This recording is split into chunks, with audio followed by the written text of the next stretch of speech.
அல்லாஹ்வுடைய தூதர் ஸல்லல்லாஹு அலைஹி வஸல்லம் ஒரு செய்தியை சொன்னார்கள். எந்த ஒரு முஸ்லிமை அல்லாஹ் சோதித்தாலும் அவர் சொல்லட்டும் அல்லாஹ் கூறிய வார்த்தையை இன்னா லில்லாஹி வ இன்னா இலைஹி ராஜிஊன் என்று கூறிவிட்டு ஒரு துஆவை ஓதட்டும். யா அல்லாஹ், இந்த சிரமத்தை என்னுடைய வாழ்விலிருந்து நீக்கிவிடு, இதைவிட சிறந்த ஒன்றை, நீ எடுத்ததை விட சிறந்த ஒன்றை எனக்கு கொடுத்து விடு என்ற துஆவை ஓதுமாறு அல்லாஹ்வுடைய தூதர் ஸல்லல்லாஹு அலைஹி வஸல்லம் சொன்னார்கள்.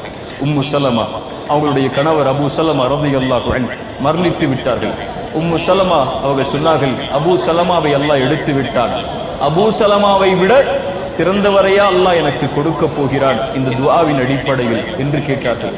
உம்மு சலமா ரலியல்லாஹு அன்ஹா அவர்களுக்கு அல்லாஹ் யாரை கொடுத்தான்? அபூ சலமாவை விட சிறந்தவர் இந்த பூமியில் இல்லை என்று அவராக நினைத்தார்கள். அல்லாஹ் கொடுத்தான். இந்த உலகத்திலேயே அவரை போன்று சிறந்த மனிதர் யாரும் இல்லாத முஹம்மது ரசூலுல்லாஹ் ஸல்லல்லாஹு அலைஹி வஸல்லம். இந்த உலகில் எதுவும் நடக்கலாம், எதுவும் எடுக்கப்படலாம், எந்த ஒன்றையும் அல்லாஹ் எடுத்தாலும் அது உங்களுக்கு நலவுதான், எந்த ஒன்றை அல்லாஹ் உங்களுக்கு கொடுத்தாலும் அதுவும் நலவுதான். மனிதன் அறியாதவன், அல்லாஹ் ஒருவன் தான் அறிந்தவன்.